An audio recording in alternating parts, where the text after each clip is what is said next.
BNP দীর্ঘ 17-18 বছর ধরে আমরা গণতন্ত্রের জন্য লড়াই করছি, কিন্তু গণতন্ত্র পাই নাই, এখনো গণতন্ত্রটা ফিরে আসে নাই। আমরা আশা করি যে নির্বাচন হবে একটা সুষ্ঠু নির্বাচনের মাধ্যমে আমরা গণতান্ত্রিক পন্থায় উত্তরণের প্রাথমিক ধাপ হয়তো আমরা অতিক্রম করব। এর পরবর্তী পর্যায়ে আমাদের নেতা তারেক রহমান ইনশাআল্লাহ যদি জনগণের ভোটে তিনি নির্বাচিত হন, তিনি প্রধানমন্ত্রী হলে দেশকে গণতান্ত্রিক পন্থায় উত্তরণের জন্য বাকি যেগুলো আছে সেগুলো তিনি করবেন। দেশটা গত 17 বছরে একেবারে ফাঁকা করা হয়েছে, এমন কোন প্রতিষ্ঠান নাই যেটাকে ধ্বংস করা হয় নাই।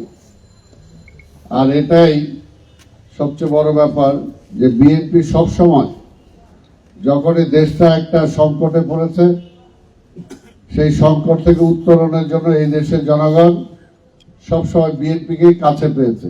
শেখ হাসিনা গত 17 বছরে কিভাবে একদলীয় শাসন কায়েম করেছেন, কিভাবে লুটপাট করেছেন, কিভাবে দেশের সম্পদ বিদেশে পাচার করেছেন, তার জন্য বেগম খালেদা জিয়ার নেতৃত্বে এবং তারপরে আমরা আমাদের তারেক রহমানের নেতৃত্বে এই 17টা বছর আমরা আন্দোলন সংগ্রাম করেছি।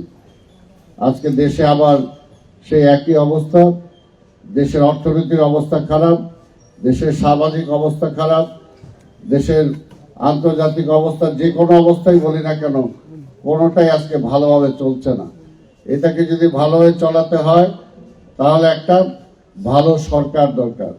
আর সেই ভালো সরকারটা অতীতে প্রমাণিত হয়েছে যে একমাত্র এই দেশের একমাত্র ভালো গভর্নমেন্ট দিতে পারে সেটা হলো বিএনপি, যেটা শহীদ রাষ্ট্রপতি জিয়ার নেতৃত্ব হয়েছে, যেটা বেগম খালেদা জিয়ার নেতৃত্ব হয়েছে, এবং ইনশাআল্লাহ তাদের সুযোগ্য সন্তান তারেক রহমানের নেতৃত্বে আগামী একটা সুযোগ্য গভর্নমেন্ট এই দেশে আসবে, এটা আমরা বিশ্বাস করি। আজকে যারা বলে যে বিএনপি কে সাইজ করে দিবে, সাইজ করার অভ্যাস তাদের আছে, কারণ তারা আন্ডারগ্রাউন্ড পার্টি ছিল, তো ওই চাকু টাকু নিয়ে ঘোরাঘুরি করতো, রক টক কাটতো, তো এই জন্য। কিন্তু বিএনপি সাইজ করা তো সহজ না, বিএনপির সাথে জনগণ আছে। তাহলে আজকেও যারা বলে যে আওয়ামী লীগও দেখছেন বিএনপিও দেখছেন, তাদেরকে বলবেন আপনাদেরকেও তো দেখছি, 71 সালে আপনাদের দেখছি না, কি বলে দেখছি না আমরা? যারা এই দেশের স্বাধীনতাতেই বিশ্বাস করে নাই, স্বাধীনতার যুদ্ধের বিরোধিতা করছে, তাদেরকে তো আমরা দেখছি। বিএনপিরা বলে বিএনপির কাঁধে যখন ভর করেছিল তখন পাইতো 17টা সিট, আর যখন বিএনপির বাইরে ছিল তখন কয়টা সিট পাইছে? 2টা পাইছে।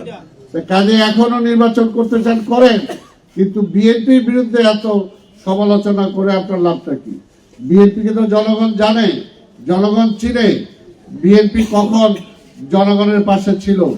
কাজেই আমরা বলতে চাই আজকে দেশটাকে একটা স্থিতিশীল অবস্থায় আনার জন্য আজকে বিএনপি ছাড়া কোনো বিকল্প নাই।